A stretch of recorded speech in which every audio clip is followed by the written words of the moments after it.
ஆண்டவரால் ஆசீர்வதிக்கப்பட்ட அருமையான தேவ ஜனங்களே, இன்று நாம் வாசிக்கக்கூடிய தலைப்பு என்னவென்றால், நரை வயது மட்டும் தாங்குவேன், அவர்கள் முதிர் வயதிலும் கனி தந்து புஷ்டியும் பசுமையுமாயிருப்பார்கள். சங்கீதம் 92 அதிகாரம் 15 வசனம். வயது என்பது நாம் தப்பிக்க இயலாத சிறை என்று ஓர் அறிஞர் கூறுகிறார். பயத்தை தவிர மற்றெல்லாம் குறைந்து கொண்டே போவதுதான் வயது என்றும் கூறப்படுகிறது. வயதை நம்மால் கட்டுப்படுத்த முடியுமா?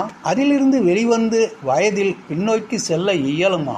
என்னதான் உடற்பயிற்சி மேற்கொண்டாலும், சத்தான உணவு உண்டு வந்தாலும் வயதிற்கேற்றாற்போல் உடலின் வலிமை குறைந்து கொண்டே செல்லும். பலவிதமான உட்பயம் அதிகரித்து கொண்டே இருக்கும். ஆனால் அதே நேரத்தில் ஒவ்வொரு வயதான நபரின் உள்ளத்திலும் ஓர் இளமை ஊஞ்சலாடிக்கொண்டே இருக்கும். முடியாவிட்டாலும் பலவற்றை சாதிக்க தூண்டும். வேதாகமத்தில் சில வயதானவர்களை கவனிப்பது நமக்கு சில பாடங்களை கற்றுத்தரும். 1. சிமியோன். இயேசுவை சிறுபிள்ளையாக எடுத்துக்கொண்டு தேவாலயத்திற்கு பெற்றோர் வந்திருந்தனர். அப்பொழுது சிமியோன் என்னும் பெயர் கொண்ட முதியவர் அங்கு வந்திருந்தார். அவர் ஆவியின் ஏவுதலினாலே அங்கு வந்திருந்தார். லூக்கா 2 அதிகாரம் 27 வசனம். ஆவியானவரின் ஏவுதலுக்கு இந்த தள்ளாத வயதிலும் உள்ளம் திறந்திருந்ததினால்தான் அதை அவரால் உணர முடிந்தது. அந்த ஏவுதலின்படி செய்யவும் செய்தார். வயதானாலும் ஆவியானவர் உள்ளத்தில் உணர்த்துவார், பேசுவார். நாம் கீழ்ப்படிய வேண்டும். சிமியோன்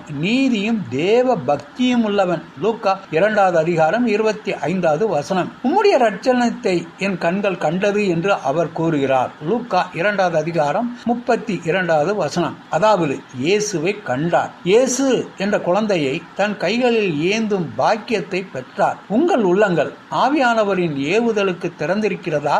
அந்த அமர்ந்த மெல்லிய சப்தம் காதுகளில் கேட்கிறதா? 2. அன்னாள்.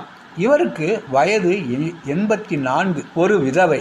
வெறும் 7 ஆண்டுகளே புருஷனுடன் வாழ்ந்தவர். இளம் வயதில் கணவனை இழந்ததால் எத்தனை சவால்களை சந்தித்திருக்க வேண்டும். கடைசியில் ஆலயமே தஞ்சம் என்று இருந்துவிட்ட பெண்மணி ஆவார். அந்த நேரத்தில் அவளும் வந்து இயேசுவை புகழ்ந்து பேசினாள். மிகவும் வயதான இப்பெண்மணிக்கு இயேசு என்ற குழந்தையை பிரதிஷ்டை என்று காணும்படி தேவன் கிருபை செய்தார். அன்னாள் உபாசம், ஜெபம், ஆராதனை செய்வதில் வல்லவர். லூக்கா 2:37. நாமும் இப்படிப்பட்டவர்களில் வல்லவர்களா? 3. வேதாகமத்தில் உங்களுக்கு விருப்பமான வயதானவர் யார்? உங்களுக்கு விருப்பமான ஒருவரை சிந்தித்து பாருங்கள்.